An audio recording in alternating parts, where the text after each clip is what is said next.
Hey y'all, it's been so long, but I am back with another video, and as you can see, I look real skinny. So this is like after baby, you know. Still got little mommy pounds. I just want to talk about, like, since the last video was about, you know, the trimesters and how I was on my third, I believe, like my fourth one, I was tired, ready to have the baby, and now I had him in April. Now on my due date, he was like 1 week late. I did end up getting a C-section. Oh my gosh.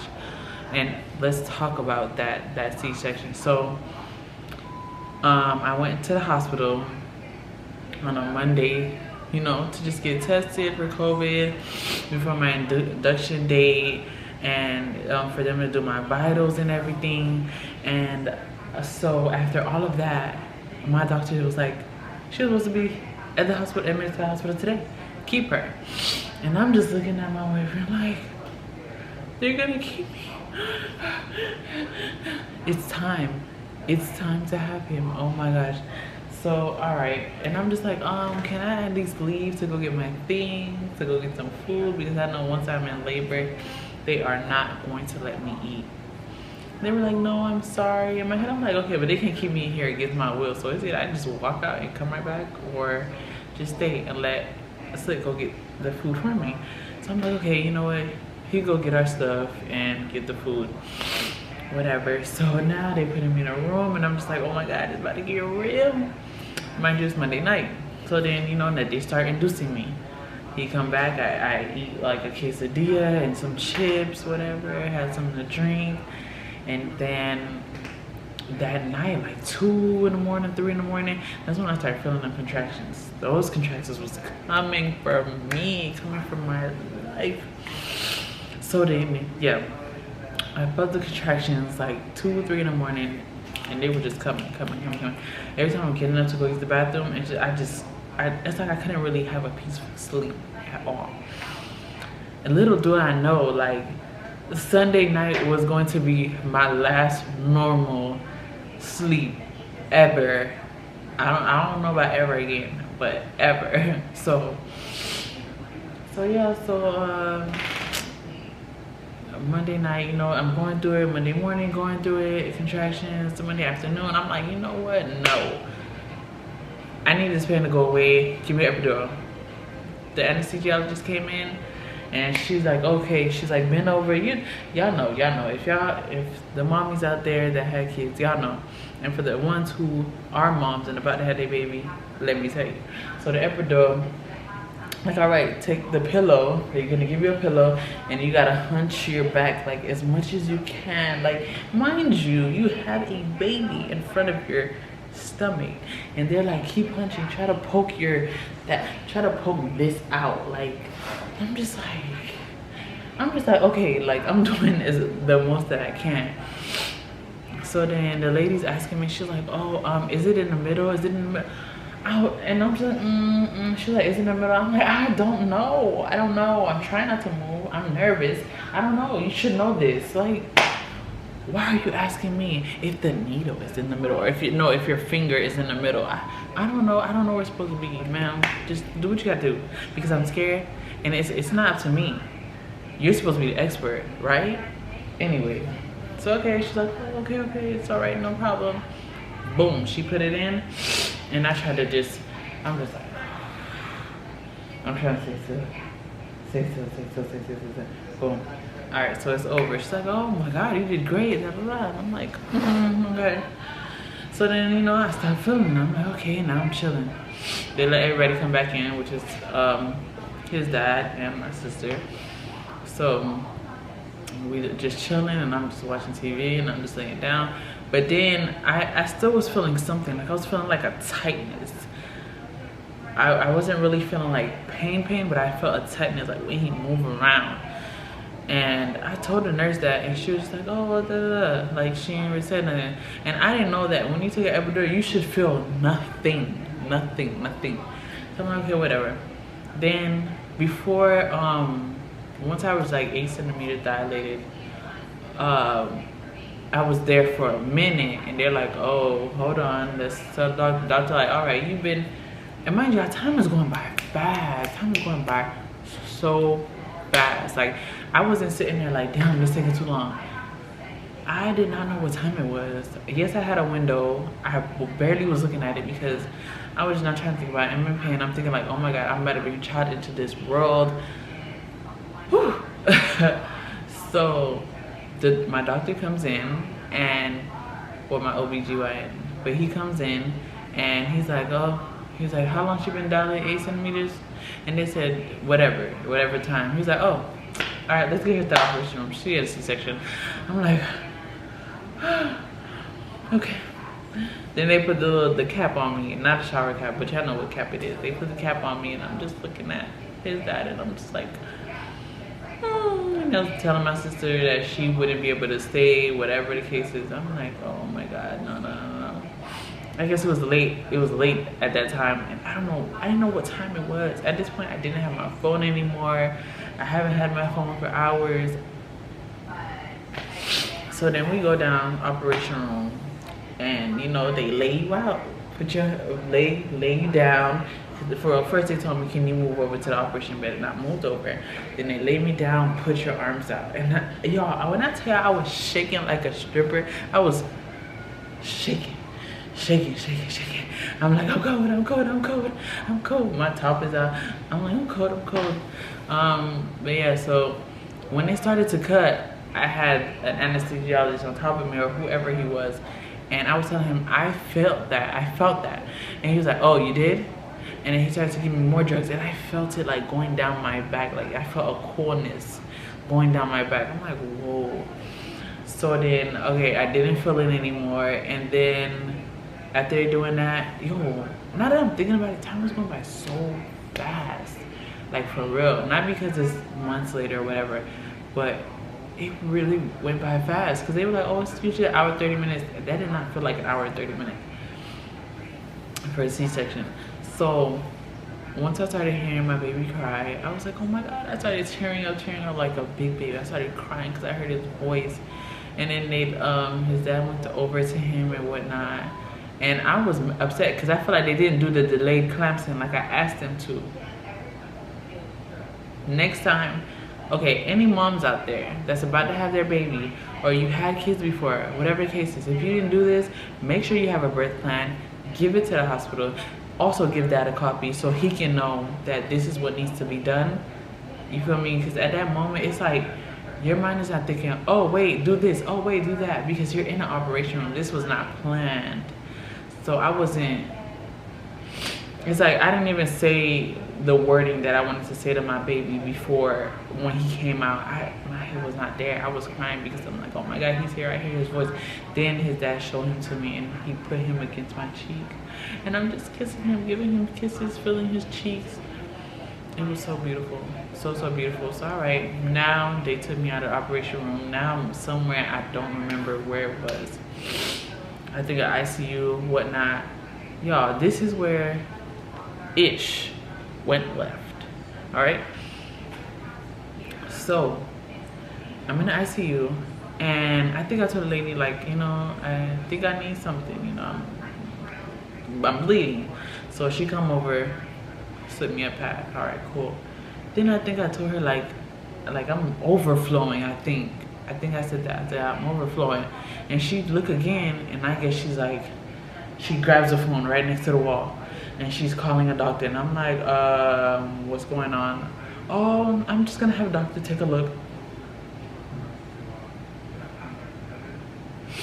This was Miramar West, Miramar Memorial, whatever, out west, off the I-75 in Miami. Okay. Well, in Broward. I just have the doctor take a look. So a doctor comes, not my doctor because he already left. A doctor comes and he's taking a look. And he started pressing my stomach that they just gave me an incision on. He's pressing down, and I guess more blood is coming out. Now he put his hand inside of me and pulled stuff out, and you just see blood, a whole bunch of clots and blood just coming out, running out. He's like, okay, call her doctor, and I'm just like, oh my God. And while I'm like, because he's pressing down on my stomach the whole time. I'm like, what? My doctor. So then my OBG came and and he's looking at what's going on. They're like, oh, take her back to the operation room. Now they're rushing me to the operation room. To the point, I got to the operation room so fast, I don't remember what's going on. It's like I was in and out. So now I get to the operation room. They hurry up and transfer me this time. They didn't even be like, can you go? They transferred me to the damn operation table. They laid me down, hurry up, start pumping drugs into me. Pumping drugs so I could just knock out. And then the guy, the same guy, he sees that I'm still up. So now he puts a mask on my face. He just puts it on my face. And then it was like, Aki, like, sir. So I fixed it. I was able to fix it. Like, it's not in the middle of my damn face. Like, you're blocking one of my airways. I can barely breathe it in. So whatever, that happens. And y'all, that happens, and I guess I got knocked out from there. I remember getting up again, and when this time when I was up, my face was like this. Like, I'm laying down and my face was all the way like to the left, like someone who was just KO. My face was all the way to the left, and I could feel like I could barely like breathe, barely. My airways is barely clear, and in my head, to be honest, I thought like, matter of fact, I skipped the part when I was getting that C-section. My OBG, he said, what is that? I said the doctor's name, and I was like, what is what? You're scaring me. And he didn't say nothing back to me. I'm like, okay, whatever. So now skip back. So while I'm on the operation table, I'm like all the way to the left. The next time I open my eyes, and I could barely breathe, you guys. In my head, to be honest, I was like, damn, I'm not gonna make it. Because I was so drugged up, I couldn't move. I couldn't move my legs, I couldn't move my arms, I couldn't speak. Yo, I couldn't even warn them that, hey, I cannot breathe. I'm like, yo, I'm barely getting oxygen in and out. I thought that was gonna be my last time. To be honest, I thought that was gonna be my last time. And I didn't even have a moment to like reminisce on, you know, like the movies, they be like, oh, people reminisce because they see a life flash before their eyes. No, I was just sitting there like, I can't breathe, and I'm thinking in my head, oh my God, I can't breathe. I can't tell nobody, I'm gonna die. Down. And that's it. The eyes close again. The next time my eyes open or something, or I felt something, was me breathing, and it felt like a machine was inside of me, down my throat or something, my lungs. I felt like a robot. And then I knocked out again. The next time I woke up, it was my head like this, and a doctor is like all up in this area. And mind you, if I show y'all, like zoom in or whatever, I have a little dot. So I see like a doctor, I don't know if it's a woman, but they're really close to my neck, like they're doing something. I'm like, are they chipping me? Like, I couldn't speak though. I'm like, am I getting chipped? Am I getting sewed? Like, what did they do in my neck? What's going on? So I'm like, okay, whatever. I can't speak, I can't say nothing. But I'm like, okay, I'm alive. Thank God, I'm alive. I made it. So okay, knocked out again. Next time I woke up, I don't think my eyes was open. You know what? My eyes was like cracked open. Next time I woke up, my eyes cracked open, and a woman is talking to me. Miss Whitley, in my face, yelling, Miss Whitley, can you hear me? Miss Whitley, if you can hear me, squeeze my hand. And I'm trying to like, literally send a signal to my hand, like, squeeze it, so they can know that you're alive. And it's not doing nothing. It's not doing nothing. I'm like, oh my God, I can't move, I can't nothing. I can't speak. And I'm trying to open my eyes, like do some type of signal, wink, nothing. I don't know how many days passed by, how many hours passed by, whatever. Probably woke up 2 more times hearing that. By the 3rd time, I was able to like at least twitch my finger. She's like, oh, she hears me. I felt something. I was like, wow. Then knocked out again. Open my eyes again, or not open my eyes, but like conscious a little bit again. A woman is trying to force like something in my mouth, force it through my teeth, and my tongue was like out. My tongue was out like that, and she was like, she's biting down on her tongue. And I was like, what the heck is going on? She's biting down on her tongue, and the woman's trying to force it, jab into my mouth. And in my head, I'm thinking, oh my God, my teeth, she gonna mess up my teeth. I didn't want chipped tooth. So she finally was able to, boom, force it in. And when she forced it in, she scratched the roof of my mouth, which took like 3 weeks to heal. A month, because when I count the hospital week. It took a month to heal. Like, it didn't feel right. My taste buds was off. Because it was scratched, everything felt so dry, you know, by taste, by my tongue. So yeah, she scratched the roof of my mouth, put something into there, whatever, okay, cool. Knocked out again. Next time I woke up, or next time I was conscious, I believe they pulled the thing out of my mouth, my throat. Whatever it was, they pulled it out of my throat. And I just felt the pain from that. Boom, knocked out again. Next time I was conscious again was 4 women picking me up and putting me into another bed, and all I could see was clouds. I didn't see the actual outside. It was like a painted room. I'm like, am I in some type of children's room, like some Joe DiMaggio type room? Because that's what it looked like. It was colorful. It was like purple, and it had the clouds up there and all this stuff. And I'm like, what's going on? So then I guess they're cleaning me. I feel them cleaning me and stuff. Now knocked out again. Woke up again. What was the next when I woke up? Can't remember what was the next when I woke up. But I know that after that, I woke up. Like, I was able to speak something. Like, I was able to say something. I opened my eyes fully. And I was able to speak. And my his dad was there. My BF was there. And he gave me my phone. And I'm just asking him questions, and I was like, I'm sleepy, I'm so tired, and I just went to sleep. And next after that, I think they took me off of medicine and stuff, and I was able to stay up, you know, use my phone. I still had a little sleep in me, so I would sleep, watching TV. They're only giving me liquids, not giving me foods. And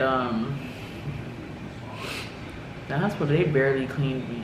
Like, there's 2 shifts, people from 7 to 7.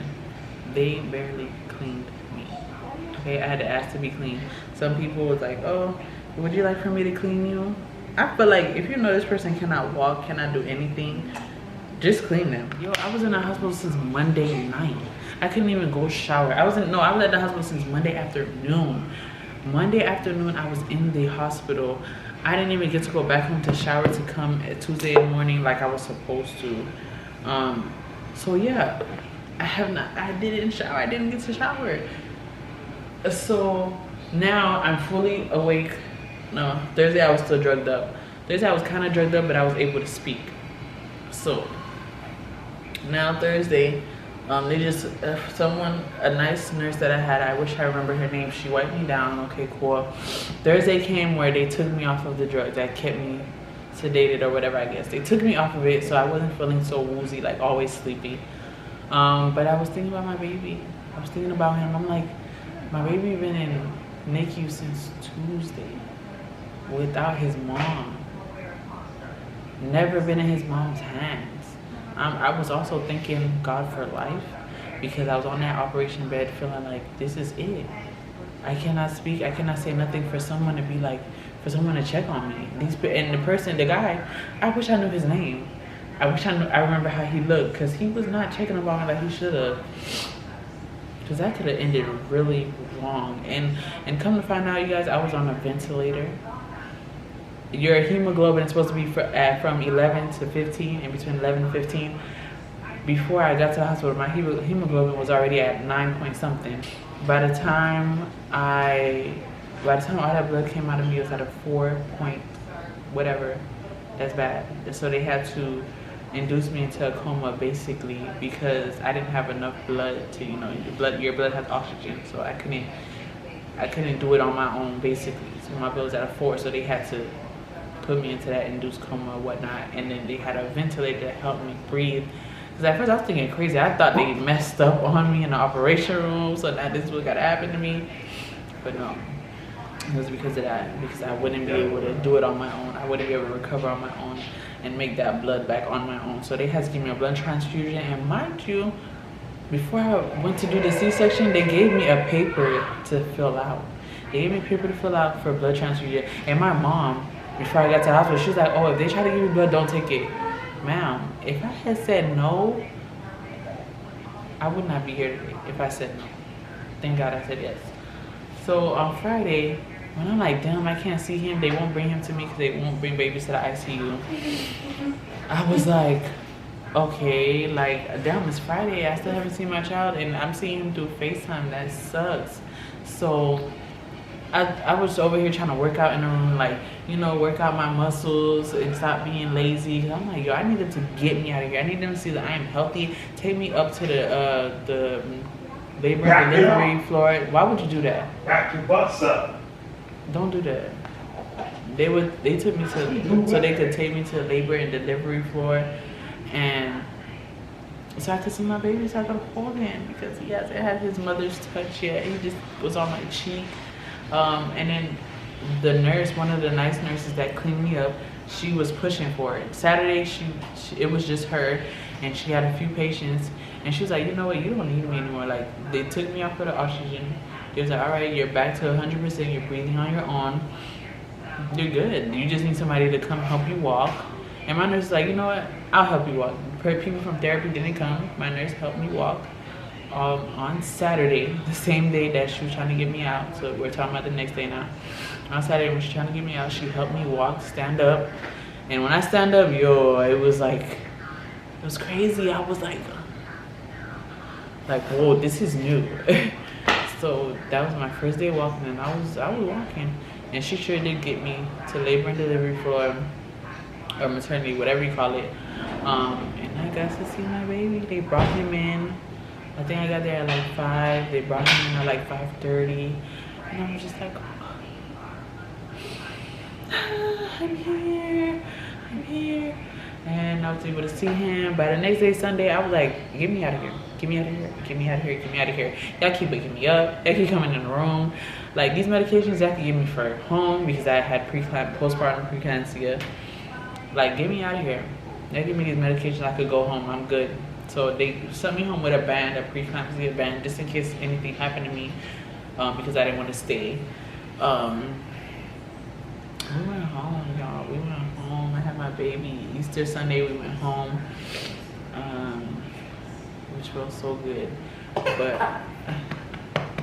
I was dealing with like trauma, real trauma from that experience. I was like, yeah, I ain't gonna have no baby again. My doctor was like, oh, the next time we're just gonna have to take your baby out at 36 weeks. Like, we won't let you do a full term just in case, you know, that happens again. Whatever it is that they removed, that he said there was something on my uterus that was like purple or something. He was like, it was this size when he went in to take him out. But he said when they went back to the operation room to do the surgery on me because I was bleeding, he was like, it was huge, it was big.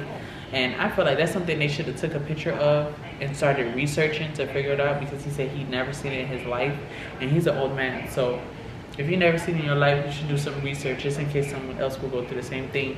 And what's crazy was weeks later, I seen that a woman went through the similar situation at Cedar Sinai in Cali.